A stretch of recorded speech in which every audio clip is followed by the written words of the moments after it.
Judges 16. One day Samson went to Gaza, where he saw a prostitute. He went in to spend the night with her. The people of Gaza were told, "Samson is here." So they surrounded the place and lay in wait for him all night at the city gate. They made no move during the night, saying, "At dawn we'll kill him." But Samson lay there only until the middle of the night. Then he got up and took hold of the doors of the city gate, together with the 2 posts, and tore them loose, bar and all. He lifted them to his shoulders and carried them to the top of the hill that faces Hebron. Sometime later, he fell in love with a woman in the valley of Sorek, whose name was Delilah. The rulers of the Philistines went to her and said, "See if you can lure him into showing you the secret of his great strength, and how we can overpower him so we may tie him up and subdue him. Each one of us will give you 1,100 shekels of silver." So Delilah said to Samson, "Tell me the secret of your great strength, and how you can be tied up and subdued." Samson answered her, "If anyone ties me with 7 fresh bowstrings that have not been dried, I'll become as weak as any other man." Then the rulers of the Philistines brought her 7 fresh bowstrings that had not been dried, and she tied him with them. With men hidden in the room, she called to him, "Samson, the Philistines are upon you." But he snapped the bowstrings as easily as a piece of string snaps when it comes close to a flame. So the secret of his strength was not discovered. Then Delilah said to Samson, "You have made a fool of me. You lied to me. Come now, tell me how you can be tied." He said, "If anyone ties me securely with new ropes that have never been used, I'll become as weak as any other man." So Delilah took new ropes and tied him with them. Then, with men hidden in the room, she called to him, "Samson, the Philistines are upon you." But he snapped the ropes off his arms as if they were threads. Delilah then said to Samson, "All this time you have been making a fool of me and lying to me. Tell me how you can be tied." He replied, "If you weave the 7 braids of my head into the fabric on the loom and tighten it with the pin, I'll become as weak as any other man."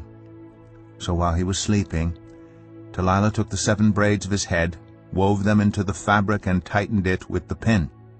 Again she called to him, "Samson, the Philistines are upon you." He awoke from his sleep and pulled up the pin and the loom with the fabric. Then she said to him, "How can you say I love you when you won't confide in me? This is the 3rd time you've made a fool of me and haven't told me the secret of your great strength." With such nagging she prodded him day after day until he was sick to death of it. So he told her everything. "No razor has ever been used on my head," he said, "because I have been a Nazirite dedicated to God from my mother's womb.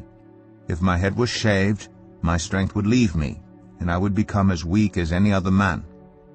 When Delilah saw that he had told her everything, she sent word to the rulers of the Philistines, "Come back once more. He has told me everything." So the rulers of the Philistines returned, with the silver in their hands. After putting him to sleep on her lap, she called for someone to shave off the 7 braids of his hair, and so began to subdue him, and his strength left him. Then she called, "Samson, the Philistines are upon you." He awoke from his sleep and thought, "I'll go out as before and shake myself free." But he did not know that the Lord had left him. Then the Philistines seized him, gouged out his eyes, and took him down to Gaza, binding him with bronze shackles. They set him to grinding grain in the prison. But the hair on his head began to grow again after it had been shaved. Now the rulers of the Philistines assembled to offer a great sacrifice to Dagon, their god, and to celebrate, saying, "Our God has delivered Samson, our enemy, into our hands." When the people saw him, they praised their God, saying, "Our God has delivered our enemy into our hands, the one who laid waste our land and multiplied our slain." While they were in high spirits, they shouted, "Bring out Samson to entertain us." So they called Samson out of the prison, and he performed for them. When they stood him among the pillars, Samson said to the servant who held his hand, "Put me where I can feel the pillars that support the temple, so that I may lean against them." Now the temple was crowded with men and women. All the rulers of the Philistines were there, and on the roof were about 3,000 men and women watching Samson perform.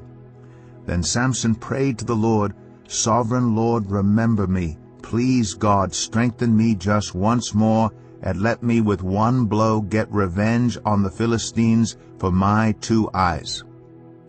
Then Samson reached toward the 2 central pillars on which the temple stood. Bracing himself against them, his right hand on the one and his left hand on the other, Samson said, "Let me die with the Philistines." Then he pushed with all his might, and down came the temple on the rulers and all the people in it. Thus he killed many more when he died than while he lived. Then his brothers and his father's whole family went down to get him. They brought him back and buried him between Zorah and Eshtaol in the tomb of Manoah his father. He had led Israel